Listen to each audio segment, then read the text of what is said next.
Hello दोस्तों, तो कैसे हो आप सब। मैं उम्मीद करता हूँ बहुत अच्छे होगे और आप सबकी जो एग्ज़ाम की प्रिपरेशन है वो बहुत अच्छी चल रही होगी। तो देखिए दोस्तों, जिस तरीके से हमने 2025 का यूपीएससी का जो प्रीलिम्स का पेपर था उसको डिस्कस करा था पार्ट बाई पार्ट, उसी तरीके से अब हम मेंस के पेपर को क्या करेंगे, डिस्कस करेंगे, जो कि 2025 में हुआ था। आज से हम जीएस 1 का पेपर डिस्कस करेंगे। एक दिन में हम 2 क्वेश्चन डिस्कस करेंगे, जो भी इसका आंसर होगा वो डिस्कस करेंगे इन पॉइंट्स में। तो आज हम क्वेश्चन नंबर 1 और 2 डिस्कस करने वाले हैं। तो आज की वीडियो स्टार्ट करने से पहले जो हमारे आंसर राइटिंग का वीडियो चलेगी, उससे पहले एक मैं छोटा सा इन्फॉर्मेशन ये दे दूं कि जो जीएस 1 का पेपर होता है यूपीएससी मेंस में, तो उसमें कौन कौन से सब्जेक्ट से क्वेश्चन पूछे जाते हैं। तो सबसे पहला जो पूछा जाता है वो आर्ट एंड कल्चर से पूछा जाता है। दूसरा इंडियन हिस्ट्री यानी कि एशियंट, मिडिवल एंड मॉडर्न से क्वेश्चन पूछे जाते हैं। तीसरा वर्ल्ड हिस्ट्री, चौथा इंडियन सोसाइटी, पांचवा इंडियन ज्योग्राफी, छठा वर्ल्ड ज्योग्राफी एंड सातवां ह्यूमन ज्योग्राफी से क्वेश्चन पूछे जाता है। मतलब इन सब्जेक्ट से यूपीएससी जीएस 1 में पेपर में सवाल पूछती है। तो आज जो हम 2 क्वेश्चन डिस्कस करने वाले हैं वो दोनों इंडियन हिस्ट्री के क्वेश्चन है। अगर हम फर्स्ट क्वेश्चन की बात करें, जिसमें क्या पूछा गया था कि हड़प्पन आर्किटेक्चर के साइलेंट फीचर के बारे में आपको क्या करना था, डिस्कस करना था। ये अब 2 सब्जेक्ट से रिलेट कर सकते हो। पहला आर्ट एंड कल्चर से, दूसरा एशियंट हिस्ट्री से। क्योंकि देखिए यहाँ पे वहाँ हड़प्पन सिविलाइजेशंस के आर्किटेक्चर की बात कर रहा है, तो ये आर्ट एंड कल्चर का भी पार्ट बन जाता है। दूसरा हड़प्पन सिविलाइजेशन से टॉपिक रिलेटेड है, तो ये आपने किस में पढ़ा होगा, एशियंट हिस्ट्री में भी पढ़ा होगा। तो ये पहला जो क्वेश्चन है आप इसको 2 पार्ट से क्या कर सकते हो, रिलेट कर सकते हो। अगर हम सेकंड क्वेश्चन की बात करें तो ये सीधा सीधी आपका किससे बनता है, मेडिएवल हिस्ट्री का ये क्वेश्चन बनता है। क्यों? क्योंकि इसमें जो क्वेश्चन पूछा गया है वो ये पूछा गया है कि अकबर के एडमिनिस्ट्रेशन के टाइम पे जो रिलीजियस सैनिटरिज्म था वो किस तरीके से था। यानी कि जो अकबर की पॉलिसी थी रिलीजन को लेकर के, वो किस तरीके से थी, इसके मेन एस्पेक्ट्स को आपको क्या करना था, एग्जामाइन करना था। तो आज हम यही 2 क्वेश्चंस को के जो आंसर है उसको हम क्या करने वाले हैं, डिस्कस करने वाले हैं। तो जैसे देखिए हमारा जो पहला क्वेश्चन था, इसमें हम अपने आंसर में कौन कौन से पॉइंट्स को मेंशन कर सकते थे। जैसे कि हड़प्पन आर्किटेक्चर की बात कर रहा है, तो यहाँ पे हम urban planning, building material, drainage system, public administration, sorry public architecture, residential architecture और जो हाइड्रोलिक स्ट्रक्चर और जो सिंबल ऑफ स्टेट कंट्रोल था, इस पॉइंट्स को हम क्या कर सकते हैं, इस क्वेश्चंस में एक्सप्लेन कर सकते हैं। सबसे पहले अगर हम बात करते हैं अर्बन प्लानिंग की, तो हड़प्पन सिविलाइजेशंस के टाइम पे जो सिटी की जो प्लानिंग की जाती थी वो काफ़ी ज़्यादा वेल प्लानिंग करके क्या किया जाता था, बनाया जाता था। जैसे कि अगर हम कुछ सिटीज़ की बात करें, जैसे मोहनजोदारो, हड़प्पा, धोलावीरा, तो ये कुछ ऐसे सिटीज थे जो कि किस पैटर्न में बनाया गया था, एक ग्रिड पैटर्न में बनाया गया था। यानी कि नॉर्थ से साउथ की तरफ और ईस्ट से वेस्ट के स्ट्रेट जो स्टेयर्स थे उस फॉर्म में आपको देखने को मिलेगा।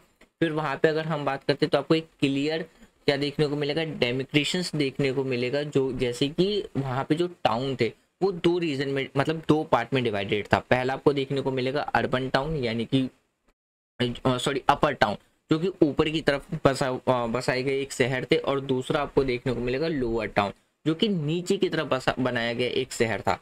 और ये किस पर्पज से बनाया गया था, सोशो पॉलिटिकल फीचर्स यानी कि फंक्शन और रेसिडेंटल पर्पज से, इस बेसिस पे 2 टाउन क्या किया गया था, डिवाइड करके बनाया गया था। तो इस तरीके से आपको क्या देखने को मिलेगा, हड़प्पन सिविलाइजेशन के टाइम पे जो उसके जो आर्किटेक्चर थे, एक अर्बन प्लानिंग देखने को मिलेगा। दूसरे पॉइंट में अगर हम बात करते हैं बिल्डिंग मटेरियल्स, यानी कि उस टाइम पे जो बिल्डिंग बनाने के लिए या जो स्ट्रक्चर बनाने के लिए जो मटेरियल का यूज किया जाता, वो किस किस तरीके का मटेरियल यूज किया जाता था। तो उस टाइम पे जो आर्किटेक्चर या स्ट्रक्चर बनाने के लिए जो मटेरियल का यूज किया जाता था वो ब्रिक्स का किया जाता था। यानी कि उस टाइम पे 2 तरीकों के ईंटों का यूज किया जाता था। पहला होता था जिसे आग में पकाया जाता था, यानी कि जिसे हम कहते हैं बेक्ड ब्रिक्स, यानी कि आग में पकाया हुआ ब्रिक। और दूसरा था सन डायड ब्रिक्स, यानी कि जो कच्ची ईंटें होती थी। तो इस 2 तरीके को ईंटों का यूज किया जाता था किसी भी स्ट्रक्चर को बनाने के लिए। और जो ब्रिक्स का जो यूनिफॉर्म रेशियो था वो आपको क्या देखने को मिलेगा, 1:2:4 आपको देखने को मिलेगा। स्टोन का भी यूज किया जाता था, जो कि हमें धोलावीरा, जो कि गुजरात के अंदर में, वहां पे हमें देखने को मिलता है। फिर लाइम, अगर हम बात करें यूज़ ऑफ लाइम मोर्टार और गेजेम्स प्लास्टर का यूज़ किया जाता था किसके अंदर में, कंस्ट्रक्शंस के अंदर में किया जाता था। तीसरे पॉइंट में हम क्या एक्सप्लेन कर सकते हैं, ड्रेनेज सिस्टम के बारे में एक्सप्लेन कर सकते हैं। अगर हम हड़प्पन सिविलाइजेशंस की बात करें तो वहाँ की जो वाटर ड्रेनेज सिस्टम थे वो काफ़ी ज़्यादा क्या थे, एक एडवांस तरीके से आपको देखने को मिलेगा। यानी कि अंडरग्राउंड जो वाटर ड्रेनेज सिस्टम था वो आपको अंडरग्राउंड देखने को मिलेगा, और ऊपर से जो ड्रेनेज सिस्टम था उसको क्या किया गया था, ढक दिया गया था। और जितने भी जो हाउसेस थे उनका जो ड्रेनेज सिस्टम था वो बाहर के ड्रेनेज सिस्टम से आपको क्या देखने को मिलेगा, कनेक्टेड देखने को मिलेगा। जो कि किस चीज़ का एविडेंस हमें मिलता है, एक स्टेनरी इंजीनियरिंग है उसका एविडेंस हमें मिलता है। यानी कि इस बात का हमें एक प्रूफ मिलता है कि उस टाइम पे जो वाटर ड्रेनेज सिस्टम था वो काफ़ी ज़्यादा एडवांस सैनिटरी इंजीनियरिंग पैटर्न पे आपको देखने को मिलेगा। फिर हम बात करते हैं पब्लिक आर्किटेक्चर। पब्लिक आर्किटेक्चर में आपको क्या क्या देखने को मिलेगा, जैसे कि अगर हम बात करते हैं तो आपको जैसे ग्रेट बाथ देखने को मिलेगा, कहाँ पे, मोहनजोदाड़ो में, जो कि एक बहुत अच्छा एग्जाम्पल है किसके बारे में, कि उस टाइम पे जो ब्रिक्स का यूज़ किया जाता था, यानी कि जो ईंटों का यूज़ किया जाता था आर्किटेक्चर बनाने में, वो क्या होता था, वाटर प्रूफ होता था। फिर आपको ग्रेनियार्स देखने को मिलेगा, यानी कि जो अनाज के भंडार होते हैं, तो वहाँ पे भी क्या है, लार्ज स्केल पर ईंटों का यूज़ किया जाता था बनाने के लिए, और वो काफ़ी ज़्यादा क्या होते थे, एयर डक्ट्स होते थे, मतलब हवादार होते थे। तो ये साइट्स आपको कहाँ कहाँ देखने को मिलेगा, हड़प्पा, मोहनजोदाड़ो और लोथल में देखने को मिलेगा। फिर अगर हम डॉकयार्ड की बात करते हैं जो कि लोथल में पाया गया था, तो ये किस चीज़ का एविडेंस हमें प्रोवाइड कराता है कि उस टाइम पे मैरीटाइम ट्रेड हुआ करता था। तो ये सारी चीज़ें हमें किस में देखने को मिलता है, पब्लिक आर्किटेक्चर में देखने को मिलता है। उसके बाद अगर हम बात करते हैं किसके बारे में, रेसिडेंटल आर्किटेक्चर, तो उस टाइम पे जो घर बनाए जाते थे वो मल्टीपल फ्लोर्स में बनाए जाते थे, यानी कि एक या एक से ज़्यादा फ्लोर होते थे, और वो आपको काफ़ी ज़्यादा क्या देखने को मिलेगा, और जो स्टैंडर्ड वे में बनाया जाता था, जो कि क्या रिप्रेजेंट करता है एक टाउन प्लानिंग कंट्रोल को कहीं ना कहीं क्या करता है, वो रिप्रेजेंट करता है, दिखाता है। तो वो काफ़ी ज़्यादा क्या था, स्टैंडर्ड आपको देखने को मिलेगा। सिक्स्थ पॉइंट में अगर हम बात करते हैं वो आपको क्या देखने को मिलेगा, हाइड्रोलिक, यानी सॉरी, जो हाइड्रोलिक स्ट्रक्चर है, इसमें क्या था कि जो रेन वाटर था वो किस तरीके से उनको स्टोर किया जाता था, उसका एक वेल रिजर्वायर आपको देखने को मिलेगा, कहाँ पे, धोलावीरा में देखने को मिलेगा। और ये चीज़ आपको क्या है, यानी कि जो प्रेजेंस ऑफ वॉल, यानी कि हर घर के अंदर में घर के अंदर में आपको क्या है, प्रेजेंस ऑफ वॉल्स देखने को मिलेगा, जो कि किस चीज़ को सिग्निफाइंग करता है, एक एडवांस वाटर मैनेजमेंट को ये सिग्निफाई करता है। तो ये सारी चीज़ें आपको स्ट्रक्चर देखने को मिलेगा हड़प्पन सिविलाइजेशन में। फिर अगर हम बात करते हैं सिंबल ऑफ स्टेट कंट्रोल, वैसे कोई पक्का प्रूफ तो नहीं मिला, लेकिन जो भी वहाँ पे हमें एविडेंस मिले उस बेसिस पे हम कह सकते हैं कि वहाँ पे एक स्टेट कंट्रोल भी रहा होगा। जैसे अगर हम स्टैंडर्डाइजेशंस इन कंस्ट्रक्शंस की बात करते हैं, यूनिफॉर्म प्लानिंग की बात करते हैं, लार्ज पब्लिक जो वर्क सजेस्ट स्ट्रॉन्ग्स थे, तो ये कहीं ना कहीं किस चीज़ को सजेस्ट करते हैं, एक स्ट्रॉन्ग सेंट्रलाइज्ड एडमिनिस्ट्रेशन को रिप्रेजेंट करते हैं। तो आप ये पॉइंट्स क्या कर सकते थे, इस क्वेश्चन के अंदर में लिख करके अपने आंसर्स को एक्सप्लेन कर सकते थे। अब हम बात करते हैं दूसरे क्वेश्चंस के बारे में।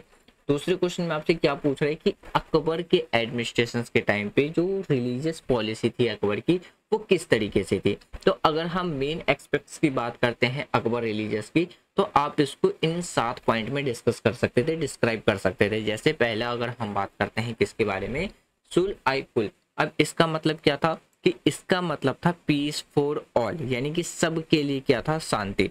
तो अकबर ने टॉलरेंस को प्रमोट किया था, जजिया टैक्स हटा दिया था, और सभी धर्मों को क्या किया था, रिस्पेक्ट दिया था। तो ये आपको किसके अंदर में देखने को मिलेगा, सुल आई कुल के अंदर में देखने को मिलेगा। वहीं पे अगर हम बात करते हैं इबादत खाना, जो कि कब बनाया गया था अकबर के द्वारा, 1575 में फतेहपुर सिकरी में बनवाया गया था। तो ये वो जगह थी जहाँ पर मुस्लिम, हिंदूज, क्रिश्चियन, जैन एक्सेट्रा जो रिलीजन्स के जो लोग थे, स्कॉलर्स थे, वो एक साथ आकर के क्या करते थे, यहाँ पे डिबेट किया करते थे। उसके बाद आपको देखने को मिलेगा मैरिज अलायंस। मैरिज अलायंस में क्या था कि जो राजपूत प्रिंसेस हुआ करते थे उनके साथ शादी की जाती थी, और पर उन्हें मतलब कि कन्वर्ट करने के लिए फोर्स नहीं किया जाता था, यानी कि फोर्सली उनको कन्वर्ट नहीं किया जाता था, ना उनको प्रमोट किया जाता था। जो कि किस चीज़ का सिंबल बनता है, एक कल्चर इंटीग्रेशन का सिंबल बनता है। फिर आपको देखने को मिलेगा दिन आई इलाही, जो कि कब था, 1582 में। तो ये एक नई एथिकल फेथ लॉन्च की गई थी अकबर के द्वारा 1582 में, जिसमें इस्लाम, हिंदुज़म और क्रिश्चियनिटी की जो एलिमेंट्स थे उसको क्या किया गया था, मिक्स किया गया था। फिर आपको देखने को मिलेगा स्कॉलरशिप एंड ट्रांसलेशंस। अगर हम बात करते हैं जो संस्कृत टेक्स्ट थे, जैसे कि अगर हम महाभारत की बात करें, को पर्शियन में ट्रांसलेट करवाया गया था। फिर आपको क्या देखने को मिलेगा, इंक्लूसिव एडमिनिस्ट्रेशन देखने को मिलेगा। इसमें क्या था, अगर हम तोदरमल की बात, तोदरमल, अकबर जैसे जो हिंदू नॉवेल्स थे, इनको अकबर ने अपने दरबार में काफ़ी हाई पोस्ट पे क्या कर रखा था, अपॉइंट कर रखा था। तो एक आपको क्या देखने को मिलेगा, इंक्लूसिव एडमिनिस्ट्रेशन भी देखने को मिलेगा, यानी कि जो अकबर के एडमिनिस्ट्रेशन थे उसमें कुछ जो हिंदूज थे, यानी कि जो हिंदूज लोग थे, उनको भी उसने क्या कर रखा था, हाई पोस्ट पर अपॉइंटमेंट कर रखा था। उसके बाद हम बात करते हैं अगेंस्ट ऑर्थोडॉक्सी। अगेंस्ट ऑर्थोडॉक्सी में यानी कि जैसे कि उलेमा की जैसे बात करें, उलेमा की जो पावर थी वो क्या थी, कम कर दी गई थी, और जो रिचुअल के बजाय एथिक्स और रीजंस को ज़्यादा इंपॉर्टेंस दिया गया था। तो जो सेकंड क्वेश्चन आपसे पूछा गया था, आप उसके आंसर इन 7 पॉइंट्स में क्या कर सकते थे, डिस्क्राइब कर सकते थे, एक्सप्लेन कर सकते थे। अब हम जो हमारा नेक्स्ट वीडियो होगा उसमें हम क्वेश्चन नंबर 3 एंड 4 डिस्कस करेंगे। अगर आपको ये इन्फॉर्मेटिव वीडियो पसंद आ रही हो तो आप वीडियो को लाइक कर सकते हैं, शेयर कर सकते हैं, चैनल को सब्सक्राइब कर सकते हैं। मिलते हैं नेक्स्ट वीडियो में।